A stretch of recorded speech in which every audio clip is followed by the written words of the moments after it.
నమస్తే. ప్రస్తుతం మనతో పాటు తెలంగాణ ప్రభుత్వ విప్ అలాగే డోర్నకల్ ఎమ్మెల్యే రామచంద్ర నాయక్ మనతో ఉన్నారు. కాంగ్రెస్ పార్టీ అప్పుడు మొత్తానికైతే మాత్రం ఇటు బస్ యాత్ర చేపడుతుంది. రిజర్వేషన్లు లంబాడాలకు కల్పించి కూడా 50 ఏళ్ళు పూర్తి కాబోతున్న సందర్భంలో ఈ యాత్రను చేపడుతున్న సందర్భంలో చాలా అంశాలు కూడా తెరపైకి వస్తున్నాయి. వారి అభిప్రాయం తెలుసుకుందాం. ఎట్లా చూస్తారు లంబాడాలకు అలాగే మొత్తం ఎస్టీలకు కూడా 50 ఏళ్ళు పూర్తయింది రిజర్వేషన్లు వచ్చి, చాలామంది కూడా ఎంతోమంది ప్రయోజనాలు పొందారు. ఇలాంటి సందర్భంలో ఈ యొక్క అంశానికి ఏం చెప్తారు?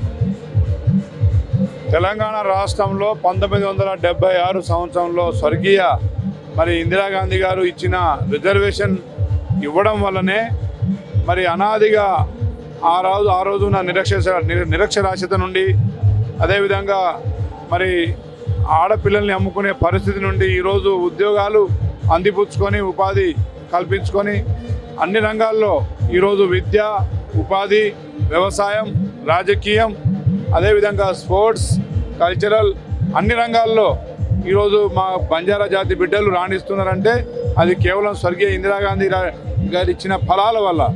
అదేవిధంగా వారికి ధన్యవాదం తెలిపే విధంగా వారికి ఆశీర్వాద బస్సు యాత్ర నిర్వహించాలని ఈరోజు కాంగ్రెస్ పార్టీ నాయకులందరూ సమిష్టిగా తెలంగాణ యావత్తు తిరగాలనే ఒక సంకల్పంతో బయలుదేరుతున్నాం.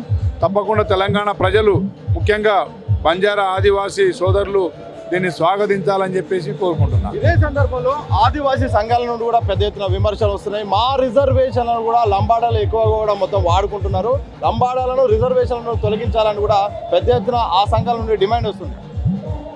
ముఖ్యంగా ఆదివాసీ మిత్రులకు కూడా నేను రిక్వెస్ట్ చేసేది ఏంటంటే, రేపు రాహుల్ గాంధీ గారు 29లో ప్రధాని కాబోతా ఉన్నారు. ప్రధాని అయిన వెంటనే జనాభా దామాషా మీద ఎవరి కులం ఎంతనో వారికి అంత వాటా ఇవ్వాలనే లక్ష్యంతో ముందుకు పోతూ ఉన్నారు. ఆదివాసీ బిడ్డలకు కూడా ఏ నష్టం జరిగే ఆలోచన కాంగ్రెస్ పార్టీ చేయట్లేదు. తప్పకుండా లంబాడా సోదరులకు వచ్చే పర్సంటేజ్ లంబాడాలకు వస్తుంది, ఆదివాసీ బిడ్డలకు రావాల్సిన ఫలాలు వారికి వస్తాయి. అదేవిధంగా మిగతా కులాలకు కూడా కులాల వారీగా తప్పకుండా రాహుల్ గాంధీ గారు న్యాయం చేసే దిశలో ఉన్నారు. కాబట్టి మనం విడిపోతే మనం వీక్ అవుతాం. తప్పకుండా మనం కలిసి ఉంటేనే బలమవుతాం. తప్పకుండా రేపు రాహుల్ గాంధీ గారిని ప్రధాని చేసే లక్ష్యంతో పనిచేద్దాం. అంతే తప్ప దీన్ని రాజకీయానికి వాడుకునే కొంతమంది స్వార్థపరుల కోసం బలి కావద్దని చెప్పి నేను కోరుతున్నా. కాంగ్రెస్ అధికారంలోకి వచ్చి 3 ఏళ్ళు పూర్తవుతుంది. ఇలాంటి సందర్భంలో లంబాడాలకు అలాగే ఎస్టీలకు కాంగ్రెస్ సర్కార్ ఏం చేసిందంటే ఏం చెప్తారు? ఈరోజు అన్ని శాఖలలో హెడ్ ఆఫ్ ది డిపార్ట్మెంట్గా ముఖ్యమంత్రి రేవంత్ రెడ్డి గారు మా బంజారా బిడ్డల్ని పెట్టిండు. Director of health Ravindra Nayak గారు, ఈఎన్సీ మోహన్ నాయక్ గారు, అదేవిధంగా సిఎండి సింగరేణి బలరాం నాయక్ గారు, ట్రైకార్ చైర్మన్ బలరాం నాయక్ గారు, ఎమ్మెల్సీ శంకర్ నాయక్ గారు, ప్రభుత్వ విప్పుగా నన్ను చాలా రాజకీయంగా అన్ని అవకాశాలు ఇస్తూనే ఉన్నారు. అదేవిధంగా టీఎస్పీఎస్సీ మెంబర్గా లక్ష్మీకాంత్ నాయక్ గారికి, కాలోజీ మహిళా చాకలేలమ్మ మహిళా యూనివర్సిటీకి వీసీగా సూర్య ధనుంజయ నాయక్ గారిని, చాలామందిని ఇప్పుడు ఎవరో విమర్శిస్తే దాన్ని తిప్పికొట్టాల్సిన బాధ్యత మనం తీసుకోవాలి. ఎందుకంటే ఈరోజు కాంగ్రెస్ ప్రభుత్వం అనతి కాలంలో సంక్షేమ పథకాలు ఈరోజు కింద అట్టడుగు వర్గాలకు, ముఖ్యంగా మా గిరిజన ఆదివాసీ బిడ్డలకు ఈరోజు ఇండ్లు కానీ, ఉచిత కరెంటు కానీ, అదేవిధంగా రైతు రుణమాఫీ కానీ, మిగతా ఏ ఫలాలైనా అందుతున్నాయంటే కాంగ్రెస్ పార్టీ రేవంత్ రెడ్డి గారి సారథ్యంలో. అదేవిధంగా ఆల్రెడీ గిరిజన బిడ్డ సీతక్కకి ఇచ్చిర్రు, ఇటు ప్రభుత్వ విప్పుగా డిప్యూటీ స్పీకర్గా నన్ను గౌరవించిర్రు. ఇవ్వలేదనేది అవాస్తవం. క్యాబినెట్లో ఉంటేనే న్యాయం జరుగుతుంది అనుకోవడం కూడా తప్పు. తప్పకుండా భవిష్యత్తులో లంబాడ బిడ్డ మంచి అవకాశాలు అందుకునే స్థాయికి మనం ఎదగాలి. అదేవిధంగా మనం కష్టపడాలి, ఐక్యంగా నడవాలని నేను కోరుకుంటా ఉన్నా. కాంగ్రెస్ పార్టీకి ఎంతో అండగా ఉన్న లంబాడా సామాజిక వర్గానికి మంత్రి పదవి వచ్చే అవకాశం ఎందుకు జరగట్లేదు? ఎందుకు సామాజిక సమీకరణలు లంబాడాలకి ఎందుకు అడ్డు వస్తాయని కూడా చాలా మంది ఒక ఆవేదనను డిమాండ్ రూపంలో కూడా వ్యక్తం చేస్తున్నారు. సాధ్యం కాదా? తప్పకుండా క్యాబినెట్ విస్తరణలో లంబాడా సోదరులకు అవకాశం ఇవ్వబోతున్నారు. జాతీయ స్థాయిలో ఎన్నికలు అన్ని రాష్ట్రాల్లో ఎన్నికలు జరుగుతూ పోవడం వల్ల జాప్యమైంది తప్ప ఇక్కడ బంజారా బిడ్డల్ని ఎక్కడ తక్కువ చేసింది లేదు. ఈ రోజు కాదు, గతంలో అయినా, ఈ రోజైనా, భవిష్యత్తు అయినా ఈ ఆకాశం భూమి ఆశగా ఉన్నంత వరకైనా కాంగ్రెస్ పార్టీతోనే బంజారా ఆదివాసీ దళిత సోదరులకు, మిత్రులకు న్యాయం జరుగుతుంది తప్ప మరే పార్టీ వల్ల ఈ న్యాయం జరగలేదు, జరగదు కూడా. ఇది స్వర్ణోత్సవాలు కాదు, విద్రోహాలు జరుగుతున్నారు. ఎందుకంటే మాకు ఇచ్చిన హామీలు నెరవేర్చట్లేదు, ఒకవైపు మంత్రి పదవి లేదు, నామినేటెడ్ పదవి లేదు, ఏ రకంగా కూడా కేసులు జరుగుతున్నాయి. ఇవన్నీ కూడా బంజారాలకు వ్యతిరేకంగా ఈ ప్రభుత్వం వెళ్తుంది. ఇప్పటికైనా కనీసము ఎందుకు ప్రాధాన్యత ఇవ్వట్లేదు, ఇవ్వాల్సిందే, లేకపోతే బస్సు యాత్రను అడ్డుకుంటామంటూ నేను సోమాజిగూడ ప్రెస్ క్లబ్లో ఒక సంఘం మీటింగ్ చేశాను. ఇప్పుడు ప్రతిపక్షాలు కాంగ్రెస్ ప్రభుత్వాలు ఇచ్చే సంక్షేమ పథకాలకే వాళ్ళు కడుపు మంటతోని బాధపడుతూ ఇబ్బంది పడుతున్న పరిస్థితి చూస్తున్నాం. అదేవిధంగా కొంతమంది మన గిరిజన బిడ్డల్ని ముందు పెట్టి రాజకీయం చేయాలనే కుట్ర చేస్తూ ఉన్నారు. కాంగ్రెస్ పార్టీ స్వర్గీయ ఇందిరాగాంధీ గారి మరి ఇచ్చిన రిజర్వేషన్ ఫలాలు తిన్న ఏ గిరిజన బంజారా బిడ్డ ఈరోజు కాంగ్రెస్ పార్టీని వ్యతిరేకించే ధైర్యం చేయడు. తప్పకుండా కాంగ్రెస్ పార్టీతోనే ఈరోజు గిరిజన ప్రజానికం, ముఖ్యంగా బంజారా బిడ్డలు కాంగ్రెస్ పార్టీతోనే ఉండరనే అకస్సుతోనే ఈ కుట్రలు చేస్తూ ఉన్నారు. కొంతమంది స్వార్థంతో మాట్లాడుతూ ఉండొచ్చు, కానీ అలాంటి కుట్రలు తప్పకుండా ప్రజలే గమనిస్తారు, దాన్ని ప్రజలే తిప్పికొడతారు. తప్పకుండా ఈ మా పక్కన మహారాష్ట్రలో 2 ముఖ్యమంత్రులు మా బంజారా బిడ్డలు ముఖ్యమంత్రులు చేసిన పార్టీ కాంగ్రెస్ పార్టీ. మళ్ళీ భవిష్యత్తులో మంచి రోజులు ఉంటాయి. తప్పకుండా కాంగ్రెస్ పార్టీతోనే సామాజిక న్యాయం, అదేవిధంగా బంజారా జాతికి న్యాయం జరుగుతుంది అనేది మా గట్టి నమ్మకం, విశ్వాసం. చివరి ఒక మాట చెప్పండి, బంజారాలకు కానీ మొత్తంగా ఎస్టీ కమ్యూనిటీకి కానీ ఎరకలకైనా కానీ మిగతా కమ్యూనిటీలు కానీ కాంగ్రెస్ సర్కార్ నుండి అలాగే కొన్ని అభ్యంతరాలు కొంత ఎక్కడో ఆవేదన వాళ్ళకి ఎలాంటి భరోసా ఇస్తారు? కాంగ్రెస్ పార్టీలో ఉన్న స్వేచ్ఛ, ప్రశ్నించే హక్కులు ఇంకా ఏ పార్టీలో ఉండదు. అసలు కాన్స్టిట్యూషన్ రాజ్యాంగాన్ని రూపొందించిందే కాంగ్రెస్ పార్టీ అధిష్టానం. బాబాసాహెబ్ అంబేద్కర్ గారి ద్వారా అవకాశాలు, మానవ హక్కుల్ని రూపొందించిందే కాంగ్రెస్ పార్టీ. ఆ హక్కుల్ని ఇంప్లిమెంట్ చేయడంలో, ఆచరణ చేయడంలో విజయవంతంగా ముందు సాగింది 75 సంవత్సరాలుగా కాంగ్రెస్ పార్టీ. కొంతమంది స్థానిక పార్టీలు పుట్టగొడుగులా పార్టీలు పుట్టుకుంటూ వచ్చి మరి ఇందిరాగాంధీకి వారి బిడ్డల్ని దూరం చేయాలనే కుట్రలు చేసి ఉండొచ్చు, కానీ వారు ఎక్కడ జాతికి చేసిన న్యాయం లేదు, వారు చేసిన మరి మంచి లేదు.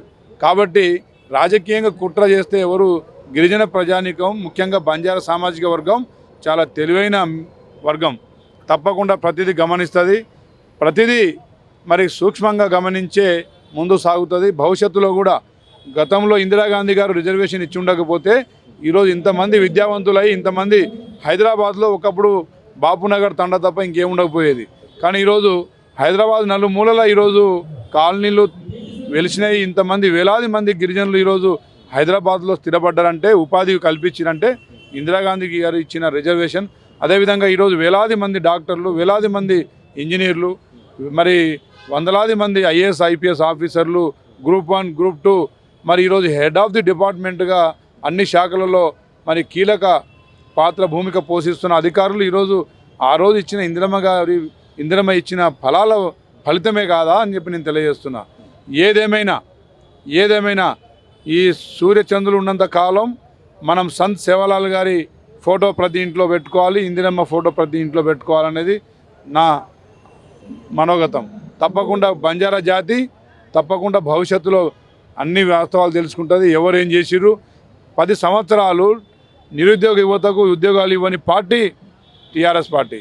అదేవిధంగా 10 సంవత్సరాలు మరి కాలయాపన చేసి కేవలం ఎన్నికలు సమీపిస్తున్న వేళ రిజర్వేషన్ పెంచినట్టు నటించింది టీఆర్ఎస్ పార్టీ. ఎక్కడండి ఉద్యమ సమయంలో పాల్గొన్న యువకులు ఈరోజు 45 సంవత్సరాలు దాటి యూనివర్సిటీలలో ఇంకా ఉద్యోగాలు రాక, ఇంకా నిరీక్షణతోని వాళ్ళు పెళ్ళిళ్ళు కాక అవసరపడుతున్న మరి పరిస్థితి ఎవరి వల్ల వచ్చింది? టీఆర్ఎస్ వల్ల కాదా? అక్కడ ఆదివాసీ బిడ్డల్ని కాల్చినట్టు కాలుస్తూ ఉన్నారు. అడవుల్ని ఆక్రమించుకోవడం కోసం మోడీ సర్కార్ మరి ఆదివాసులను నక్సలైట్ల పేరు మీద చంపుతూ ఉన్నారు. ఇది బీఆర్ఎస్ ఎప్పుడన్నా ఖండించిందా? బీజేపీ బీఆర్ఎస్ ఒకటే. వారి కుట్రల్ని తిప్పికొట్టడానికే ఈరోజు మేము బంజారా ఇందిరమ్మ ఆశీర్వాద యాత్ర పెట్టుకున్నాం. తప్పకుండా దీన్ని విజయవంతం చేయడానికి మా తండావాసులు, మా గిరిజన బిడ్డలు సిద్ధంగా ఉన్నారు. తప్పకుండా భవిష్యత్తులో వచ్చేది కూడా కాంగ్రెస్ పార్టీ. భవిష్యత్తులో రేవంత్ రెడ్డి గారి సారథ్యంలో బంజారాలకు పూర్తి సమన్యాయం జరిగే విధంగా ఉంటుందా, అవకాశాలు ఉంటాయని చెప్పి తెలియజేస్తున్నాను. బస్సు యాత్రను అడ్డుకుంటామని గిరిజన సంఘాలు జేఏసీ కూడా స్టేట్మెంట్ చేసింది. మీరు బస్సు యాత్ర ప్రారంభించబోతున్నారు, వాళ్ళకి సైడ్గా ఏం చెప్తారు? ముఖ్యంగా బంజారా జాతి బిడ్డల్ని నేను వేడుకునేది ఒకటే, ఎవరో ఉసిగొలిపితే మీరు తొందరపాటు నిర్ణయాలు కానీ, తొందరపాటు ఆలోచన కానీ, తొందరపాటు మాటలు మాట్లాడడం సరైనది కాదు. మన జాతి మూలాలు నుంచి మనం ఆలోచించాలి. పుట్టలకు అడవులకు పరిమితమైన మన తండాలు ఈరోజు అన్ని సౌకర్యాలు, రోడ్లు కావచ్చు, మంచినీటి సరఫరా కావచ్చు, విద్యుత్ సరఫరా కావచ్చు, బడులు కావచ్చు, ఏదైనా కాంగ్రెస్ పార్టీ మరి అధికారంలో ఉన్నప్పుడు జరిగిన అభివృద్ధి తప్ప ఏ రోజు ఏ పార్టీ వచ్చి మన తండాల్ని మరి బాగు చేసిన క్షణాలు లేవు. అదేవిధంగా ఈరోజు ఉద్యోగ నియామకాలైనా, అదేవిధంగా మెరుగైన విద్య అయినా, వ్యవసాయమైన, సంక్షేమ పథకాలతో పాటు అభివృద్ధి కార్యక్రమాలు తీసుకుంటున్న ప్రభుత్వం కాంగ్రెస్ ప్రభుత్వం. రాజకీయాల్ని పూర్తిగా అవగాహన తెచ్చుకొని మాట్లాడాలని చెప్పేసి నేను కోరుకుంటున్నా. Thank you. రిజర్వేషన్ల ఫలాలు అయితే మాత్రం 50 ఏళ్ళు పూర్తవుతున్న సందర్భంలో కాంగ్రెస్ సర్కారు ఇందిరాగాంధీ ప్రధానిగా ఉన్న సందర్భంలో ఇచ్చిన నేపథ్యంలో కూడా ఇదైతే మాత్రం తెలంగాణలో ఇక బస్సు యాత్ర చేపడుతున్నాం. ఎప్పుడైనా కానీ కాంగ్రెస్ నిజంగా లంబాడాలకైనా ఎస్సీలకు పూర్తిగా అండగా ఉంది. ఆ కృతజ్ఞతతో తప్పకుండా ఇంకా భవిష్యత్తులో కూడా కొనసాగిస్తాం. అయితే ఎక్కడో కొంతమందికి అభ్యంతరాలు ఉన్నాయి, కొంతమందికి అయితే మాత్రం ఇంకా హామీలు అమలు కావట్లేని కొంత ఆవేదన ఉంది. కానీ తప్పకుండా వాళ్ళ యొక్క హామీలను తప్పకుండా అమలు చేస్తాం. కానీ కొంతమంది కుట్రదారులు అయితే మాత్రం అడ్డుకునే ప్రయత్నం చేస్తున్నారు. కాంగ్రెస్కు లంబాడాలను దూరం చేసే ఒక ప్రకటన చేస్తున్నారు. జాతి అంతా కూడా జాగ్రత్తగా ఉండాలి. ఎవరు మనకు మేలు చేశారు, ఎవరు మనకు హామీలు ఇచ్చారు, వాటిని అమలు చేశారు, ఎవరికి మనం కృతజ్ఞత ఉండాలో ఆలోచించుకోవాలి. తప్పకుండా మంత్రివర్గంలో కూడా త్వరలో కేబినెట్ విస్తరణలో భాగంగా లంబాడా సామాజిక వర్గానికి పదవి రాబోతుంది. ఈ విషయంలో మాత్రం నేను భరోసా ఇస్తున్నానని కూడా రామచంద్ర నాయక్ గారు, డోర్నకల్ ఎమ్మెల్యే, అలాగే ప్రభుత్వ వైపు క్లారిటీ ఇచ్చిన సందర్భం అయితే కనిపిస్తోంది. వీడియో జర్నలిస్ట్ ప్రశాంత్, సతీష్ దిశ టీవీ, హైదరాబాద్.